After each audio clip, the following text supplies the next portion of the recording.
All right. Well, hello, everyone, and welcome to the webinar today called Chemical Approaches to Sorting Out Histone Modifications. I'm Emily Ulrich, ASBMB's Science Editor, and I'm very pleased to be moderating this session.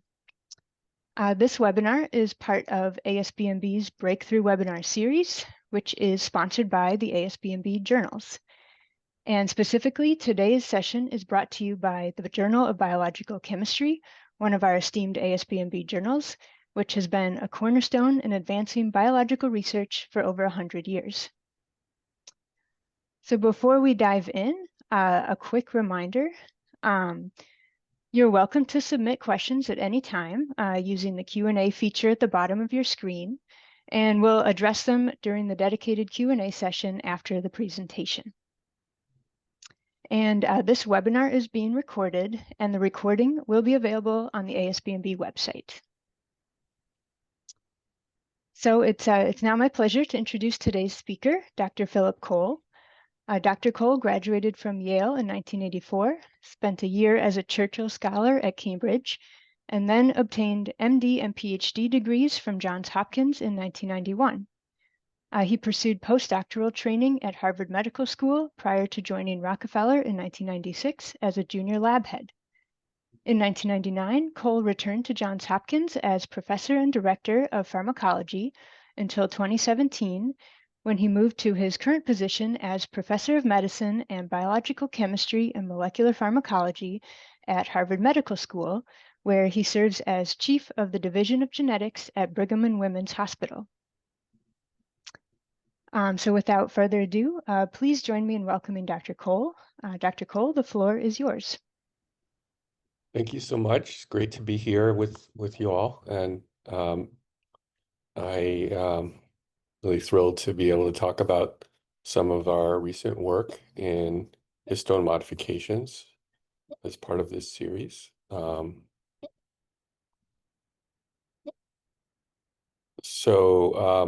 Hopefully everyone can see my screen, and Emily, maybe if you can always alert me if there's any technical problem. But what I want to talk to you about in the next half hour or so is some of the approaches that we've been trying to take to understand more about histone modifications and how they might be influencing each other, and whether they can be biomarkers for pharmacological actions, and teaching us something about gene regulation as well. Let's see. So to start with, it's good to remind ourselves that histones are critical structures of chromatin, and the basic building block of chromatin is the nucleosome. So shown in this cartoon is the histone octamer in 4 different colors, 2 pairs of H2A, H2B, H3, and H4, and sort of forming a globular region. And then this histone octamer is wrapped by DNA, shown in gray, and the kind of minimal DNA length to wrap one nucleosome is 147 base pairs, and then additional DNA, sometimes considered linker DNA, that would be spaced between neighboring nucleosomes, is also shown here. And not really shown here in much detail are the histone tails, because they're generally disordered, so that while they're beautiful structures, both from X-ray crystallography and cryo-electron microscopy of nucleosomes, we generally can't see the histone tails, and that's where a lot of the action is for regulating the structure of nucleosomes and chromatin, and for regulating gene expression and cellular properties. This is another cartoon of the nucleosome, meant to illustrate the fact that the DNA is negatively charged, the black lines here, and the histone tails are generally positively charged. And so you can see this is the histone H3 tail, showing lots of lysines and arginines, that have the potential to be modified, and these residues can form electrostatic interactions with the DNA when they're, especially when they're positively charged, sort of least modified in this way. So what I'll be talking a lot about is histone H3, which has been shown over the years to be one of the most important histones in terms of histone modifications regulating structure and function of chromatin. So what I'd like to tell you a little bit about then are some of our recent efforts to try to understand the co-occurrence of modifications of histones, things like acetylation, methylation, and other marks, and how those co-occurrences can be influenced by things like different small molecules or pharmacological agents. Also want to talk about how multiple modifications on the same histone tail might influence enzymatic recognition, especially by histone deacetylases, uh, and um, and talk a little bit about, since there are two copies of each histone in a nucleosome, how there might even be crosstalk on some cases of one H3 tail versus another within the same nucleosome. So a little bit more background, the histone deacetylase family in humans has about 18 enzymes. 2/3 of them or so are in the classical HDAC family that are zinc hydrolases that use a zinc atom along with water to hydrolyze an acetyl group from a lysine residue to make the free lysine and the acetate ion. And you'll note that when lysine is acetylated, it's neutral, and when it's deacetylated in its unmodified form, it's positively charged. Um, Even within the individual members of the histone deacetylases, they can enter into multiple types of complexes. And I'll be speaking about one complex in some depth today, which is called the CoREST complex. And I'll say later on about the non-classical HDACs, or the so-called sirtuin enzymes as well. We'll get to that towards the latter part of the talk.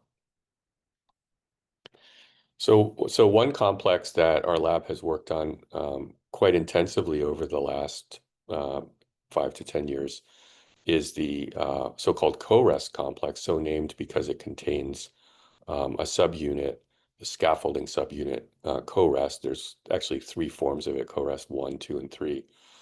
And the CoREST complex is very interesting because it it can contain both a histone deacetylase, HDAC1, or a very similar paralog called HDAC2, but it also canonically contains a histone demethylase called LSD1, cartooned here in green, and the HDAC1 in red.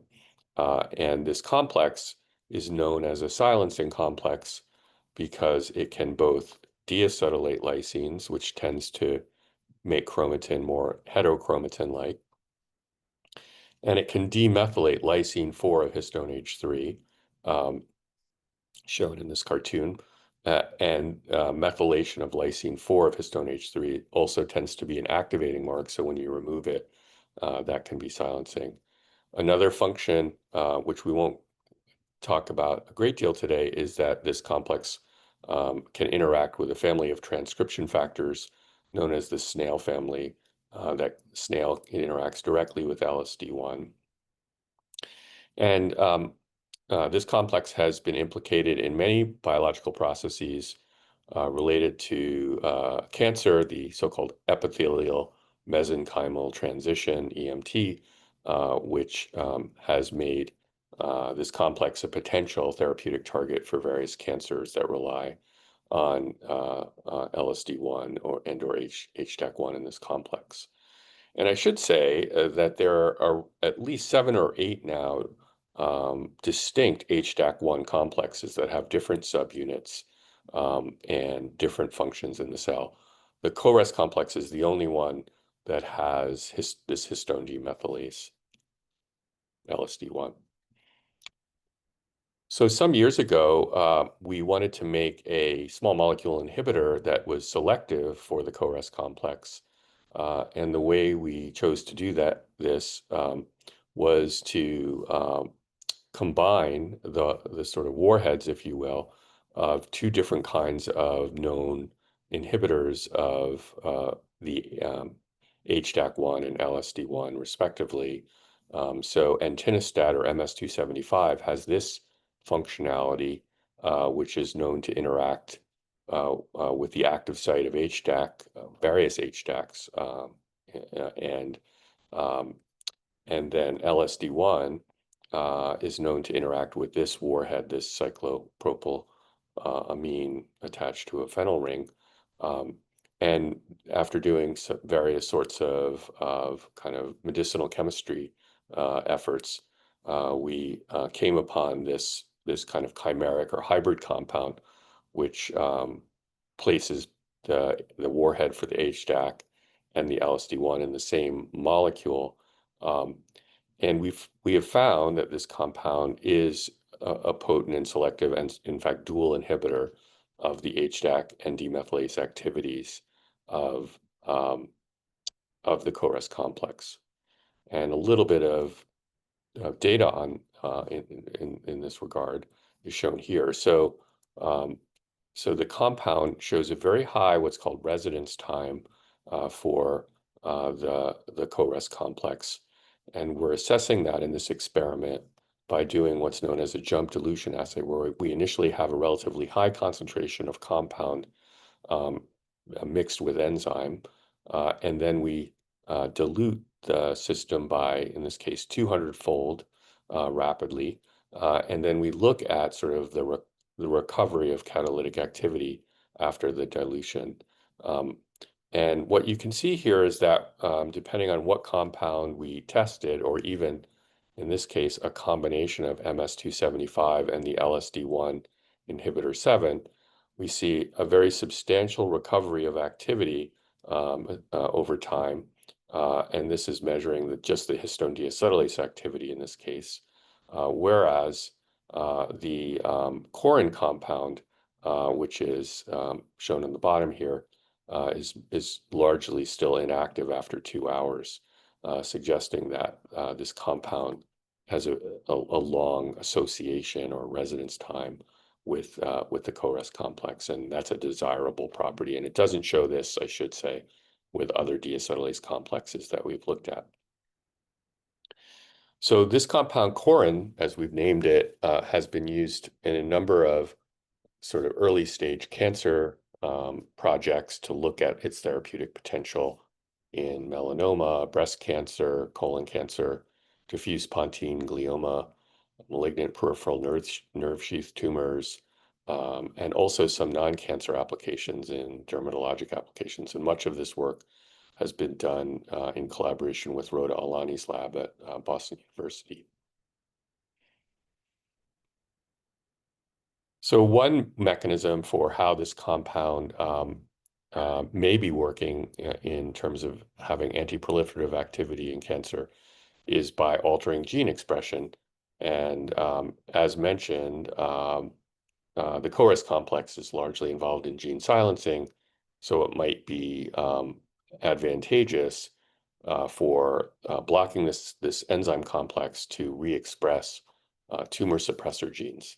And so when we do transcriptomics, we see that corin is more powerful than the HDAC inhibitor alone at increasing a number of tumor suppressor genes, and also more globally as well.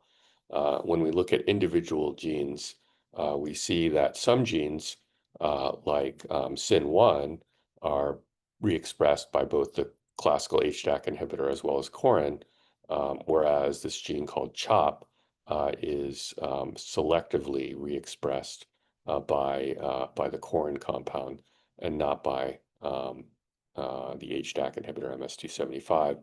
nor even by the combination of the LSD1 inhibitor compound 7 and MS-275. And likewise, we can correlate that with various expression or the presence of HDAC or LSD1 in the gene regulatory region, the promoter region in this case, of the CHOP gene, where we see there's a presence of both LSD1 and HDAC1 in the promoter region. This is using a chip PCR type experiment, so chromatin immunoprecipitation PCR, whereas this SYN1 gene has relatively low levels of LSD1, but has substantial HDAC1 consistent with this sort of pattern. We've done a lot more work with corin in terms of thinking about its mechanism.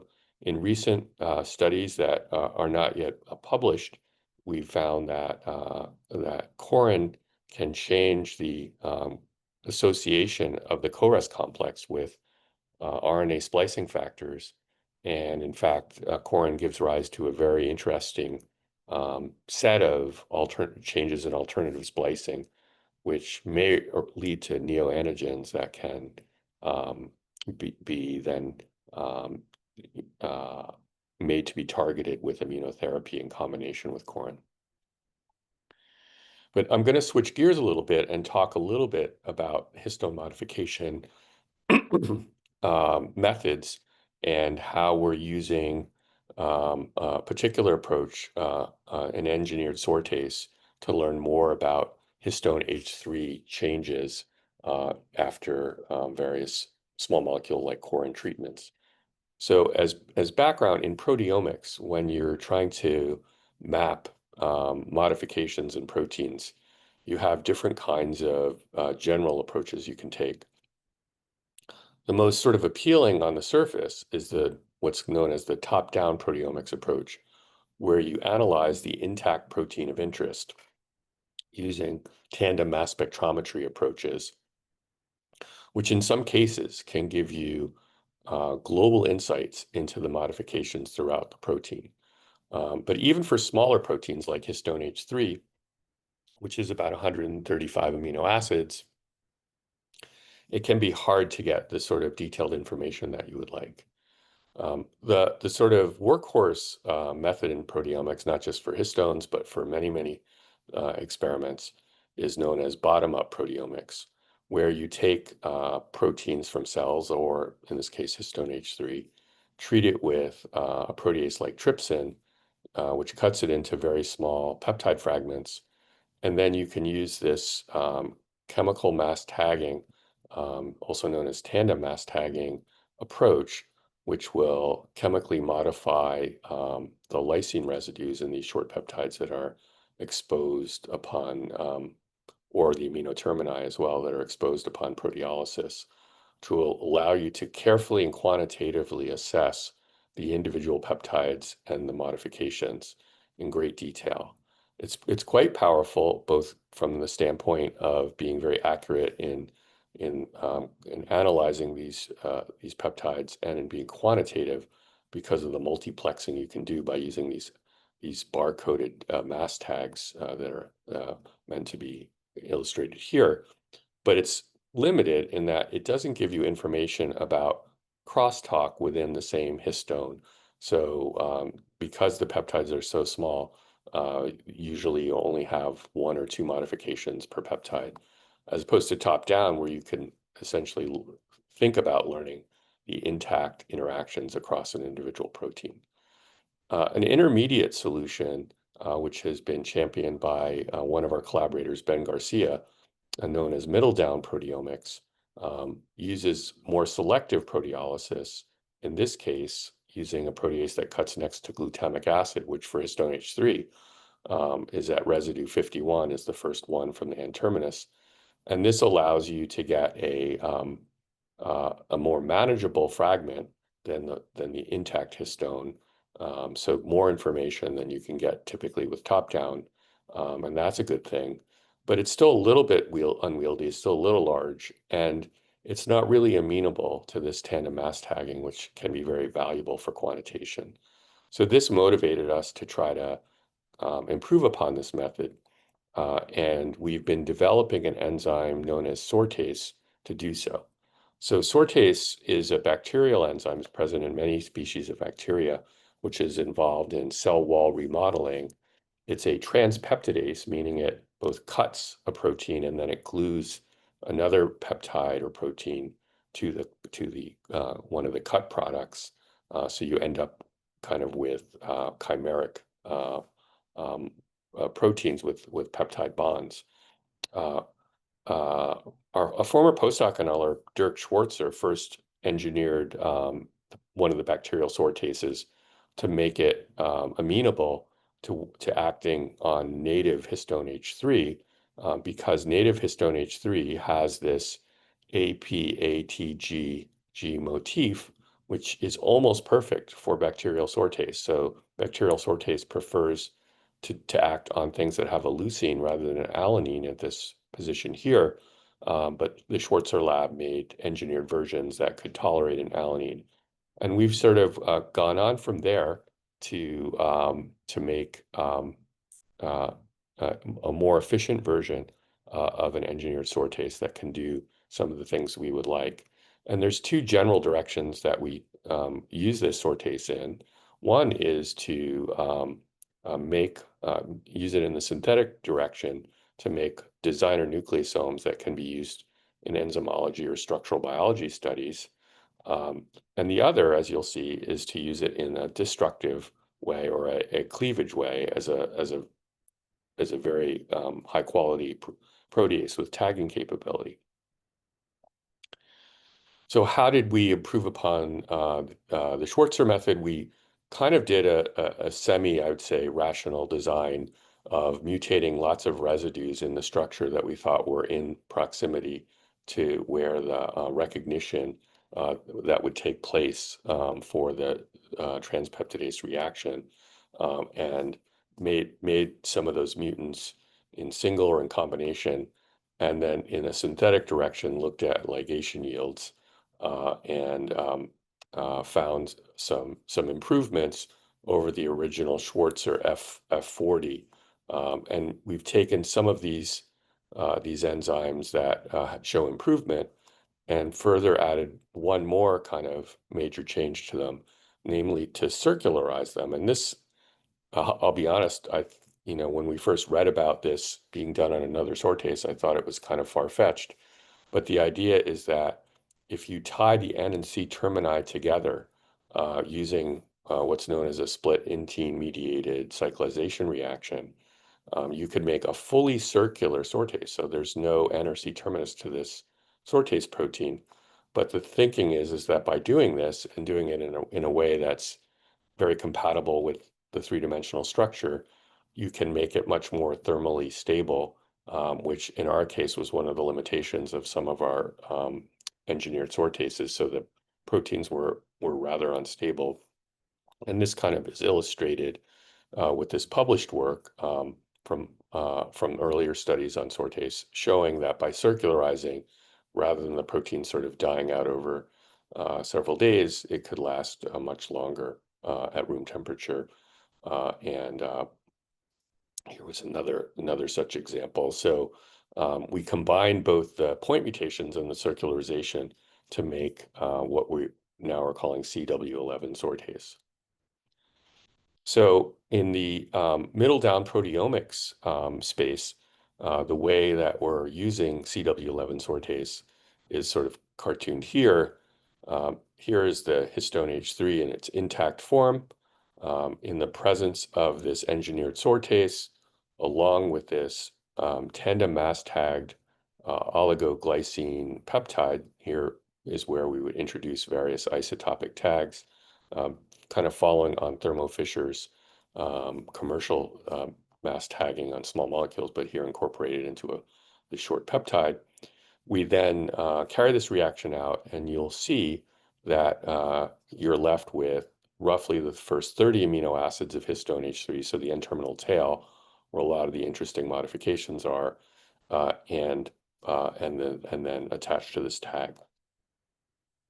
And we so far are doing this with up to 6 different tags, so allowing us to multiplex with up to 6 different reactions. Here's an example of some data that uses this, or some sort of showing the sortase reaction step. So we can take mammalian cells, isolate nuclei, use acid extraction to get the gamish of histones H3A, sorry, H3, 2B, 2A, and H4. This is the sortase enzyme in the mixture. And there's some linker histone, histone H1. We then treat this both with the sortase and the tag. You can see that the histone H3 band selectively largely disappears. You can sort of see, although it's a little bit faint, the growing in of the C-terminal fragment of histone H3. And then at the very bottom, which is also very hard to see here, you can see the histone H3 peptide linked to the tag very easily without chromatography, just using trichloroacetic acid precipitation and some ultrafiltration. You can enrich for a lot of that H3 tail and have, still a little bit of contaminating proteins, but this is sort of very amenable now to subjecting to LC mass spec using the tandem mass tag middle down approach that I mentioned previously, and this was done in close collaboration with Ben Garcia's lab at Washington University in St. Louis. And here's an example of where we applied it to a cellular experiment. We took a commonly used cell line, HEK293 cells, treated with either the class 1 selective HDAC inhibitor, MS-275, which you've heard about, or our more CoREST selective inhibitor, corin, and then isolated the histones, and then did this procedure for tagging, and then subjected it to mass spectrometry. And here's a flavor for the kind of data that we get out. So we can use this tandem mass spectrometry to characterize the so-called proteoforms. And an individual proteoform is an H3 peptide with between 0 and 6 modifications at different sites within the H3 tail. You can see we get a total of about 200 proteoforms using this method. A lot of overlap between the MS-275 and corin, but then some that are selective forms between the corin and MS-275. And we could quantify a good number of these using the multiple tandem mass tags, which allowed us to be more quantitative about what we were seeing. So this is a little hard to read, but these are volcano plots which show peptide proteoforms that in corin treated versus DMSO, or MS-275 treated versus DMSO. The forms that are showing increases with corin are on the red, and those that are decreased are in the blue here. And same kind of illustration. And so in the fine print, you can see that there are different kinds of modifications in each state. One of the interesting things that I didn't expect was a fair amount of PROP, or propionyl, which I think is a somewhat underappreciated modification that you can especially see with HDAC inhibitor treatment. So propionyl is just 1 carbon more than an acetyl, and there is a fair amount of propionylation then that's presumably happening on these histones. And one can try to then deduce from the various patterns of changes what enzymes might be involved, and then ultimately try to understand what this pattern of changes might lead to as far as protein-protein interactions and structural changes of the chromatin. And that's sort of an effort that's ongoing. Another way that we're using our engineered sortase is in the synthetic direction, so making designer nucleosomes, and I kind of hinted at that previously. But we stumbled into the fact that our approach is especially useful for being able to make what can be called asymmetric nucleosomes, or nucleosomes that have different H3 tails within the same nucleosome. Typically not an easy thing to do because of the way nucleosomes are assembled in vitro. And the reason that became possible was we found that as we were making, our enzyme was quite efficient at being able to add tails to tailless nucleosomes that we would first pre-assemble and then add in a tail with a modification that we might want on the tail, in this case, lysine 27 acetylation. But we found that if we allowed the reaction to only go to partial completion, which is illustrated by this Roman numeral 2 intermediate, we would only have one tail attached to the nucleosome. And that singly tailed ligated nucleosome was easily separable by anion exchange chromatography. And this part was the surprise, from either the doubly ligated species here or the unligated starting material here. So we could then isolate this singly modified single tail ligated nucleosome and subject it to another round of sortase with a different peptide, in this case, a peptide that has 4 acetyl groups on it at different positions. And so you're seeing the cartoon here. So we get a different tail, or we get 2 different tails within the same nucleosome. And we've characterized this these states using both Western blot techniques with site-specific antibodies or with mass spectrometry, the more rigorous method, in this case, intact mass spectrometry, showing the predicted masses for the 2 types of tails in this nucleosome. So these are the kinds of nucleosomes that we and some other labs have wanted to be able to ask questions about crosstalk within tails and between tails in a nucleosome. So I'll start off by showing how we've used this to study the reactivity of sirtuin deacetylases, which with nucleosomes that are acetylated. This is the complicated and interesting chemistry that sirtuins catalyze in order to deacetylate a lysine residue, and so doing also make an O-acetyl ADP ribose byproduct. So we initially were studying one of the sirtuins known as SIRT2 or sirtuin 2, and we decided to compare the ability of SIRT2 to deacetylate 5 different sites within the H3 tail, either when there was only one modification, so single AC, and shown kind of in pink, or when we had all 5 acetyl possibilities in the tail. So this is still a symmetric nucleosome, but what you can see is that for some deacetylation sites, like the lysine 9 position or the lysine 14 position, which showed relatively low reactivity, we didn't really see much difference between nucleosomes that had single acetylations or 5. Whereas for this 18 and 23 positions, we saw that there was a boost in reactivity when we had the pentaacetylated tails versus the singly acetylated tails.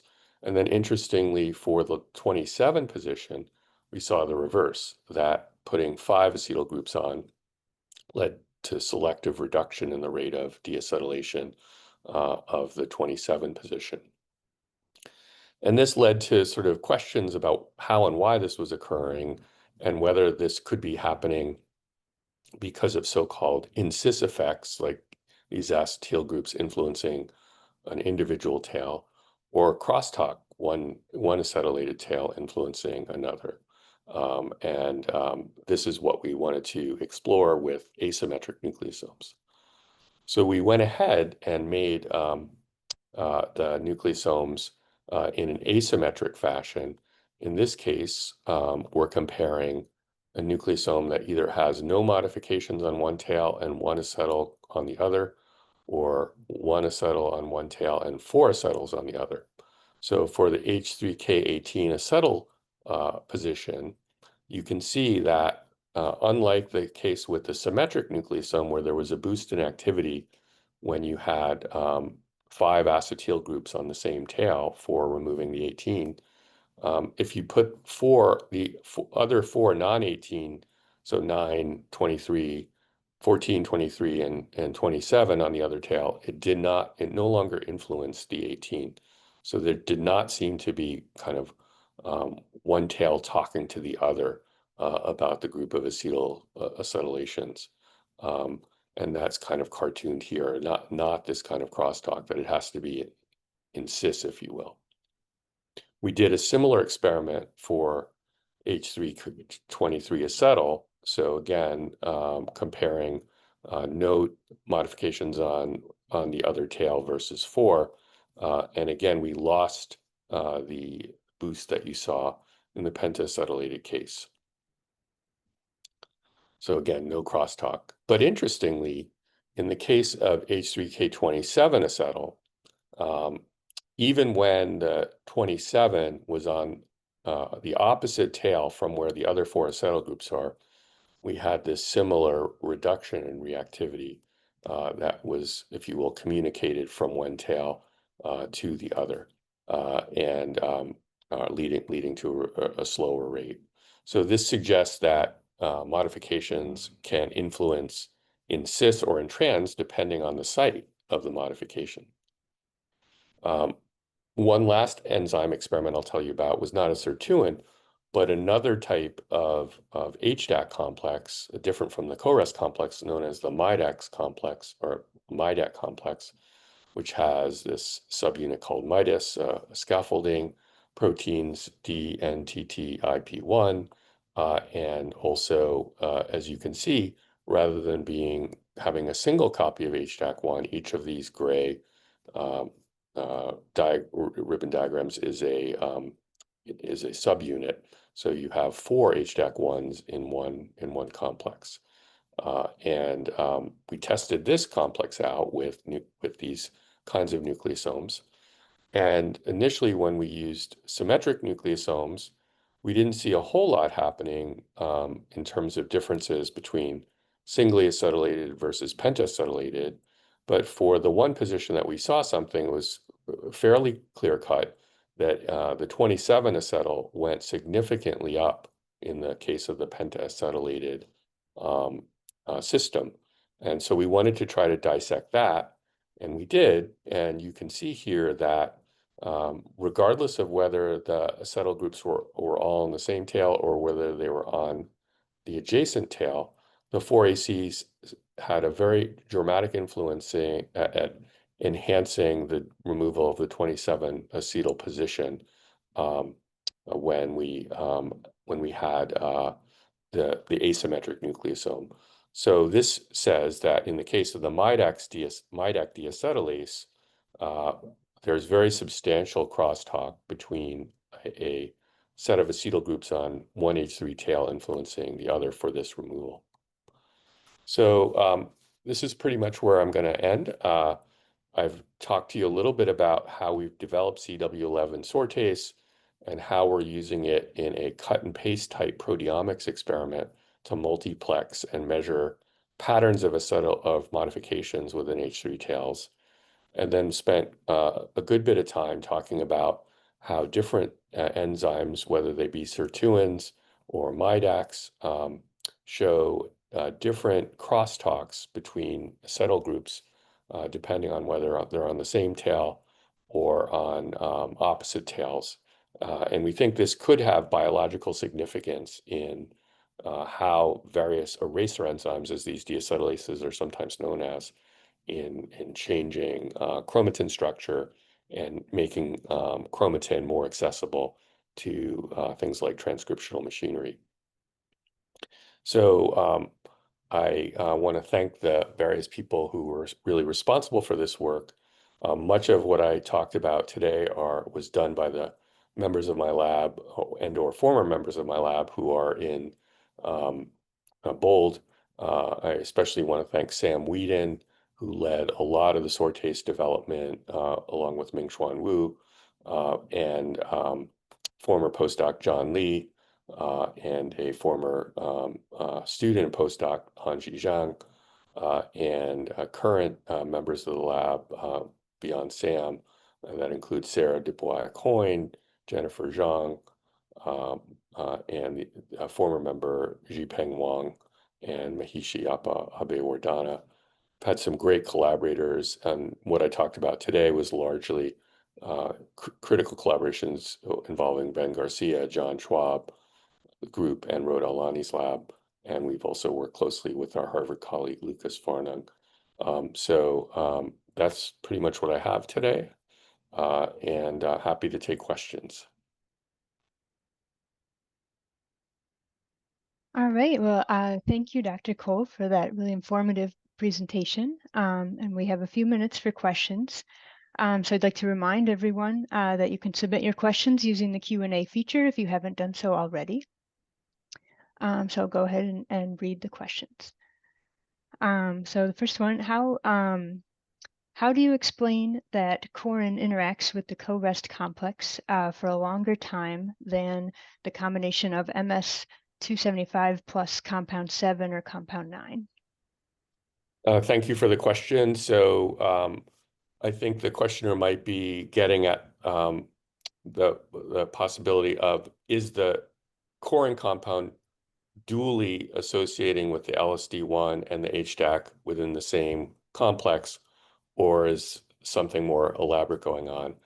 And we don't have a firm answer on that. We speculate based on some experimental data that although the initial LSD1 and HDAC active sites are too far apart for dual occupancy, because the LSD1 inhibitor, I didn't really get a chance to talk about this, is a covalent inhibitor, it may allow a reequilibration of the structure. And we do think this is a pretty dynamic complex to bring the HDAC into the proximity to allow for dual occupancy. So that's our working model for what's going on, an effective concentration model, if you will.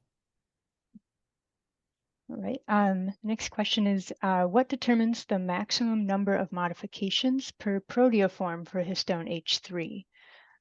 Is this dictated by the total number of sites or the search conditions, which were limited to 6 modifications? Yeah, it's a great question. We actually don't necessarily limit the search to 6. We actually, I think, have every lysine, every arginine, and serines can be phosphorylated. We included propionylation, butyrylation, crotonylation, acetylation. So we have quite a number of things that could happen. I think in practical terms, we've never seen more than 6, at least any substantial amount. Maybe that's just sort of stochastic, that there are relatively few histones that have more decorations than that. But the questioner is very astute in saying that some of this is algorithm driven, and some I didn't get a chance to talk about the pretty complicated bioinformatics that's needed to try to analyze these populations of tails. Thanks. So I'll take just a couple more questions, but what's the sample amount requirement of sortase labeling for a meaningful mass spec? So the sortase labeling is very high. I mean, we're getting 90% tagging.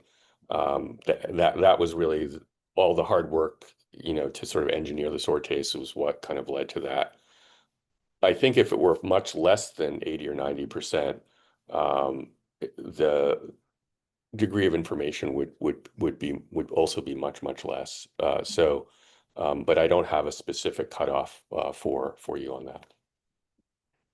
I think I can take one more question, but how frequent is asymmetric histone modifications observed in cancer cells versus normal cells? For example, is the asymmetric H3K27 acetylation observed at some point during tumor progression? So that's a great question. Namely, I've kind of mostly talked about the asymmetry in the context of our designer nucleosomes as opposed to what happens in nature when we pull nucleosomes and histones out of cells. I think the short answer is we basically don't know the answer to your question, which is in nature, how much asymmetry is there? There's a sense that there's an awful lot of asymmetry, that most nucleosomes aren't sort of these beautifully symmetrically modified structures, but that there's a lot of heterogeneity there. But that turns out to be a really hard question to answer, which we haven't gotten to yet. And I apologize for going way over. So I'm happy if people want to email me later or call me. I'm happy to try to, looking for great questions, but also collaborations and further discussion. Yes, yeah, we're at the time, but I did want to say thank you to everyone for submitting their thoughtful questions. And Dr. Cole, thank you for your detailed responses. I'll hand it back to you for any final thoughts or key takeaways. Yeah, I just want to thank everyone for being here and for the opportunity to speak today. And as I meant, and Emily and ASBMB for all the great work they do. I do want to say that I'm very open to like hearing from you later today or on other days with ideas and questions and possible interactions that we could have related to histones or other projects. Great. Well, thank you so much, Dr. Cole, for your time and expertise today, and to all of you for joining us. Be sure to keep an eye out for next month's webinar in ASBMB's Breakthrough webinar series, and have a great day. Thank you very much, everyone.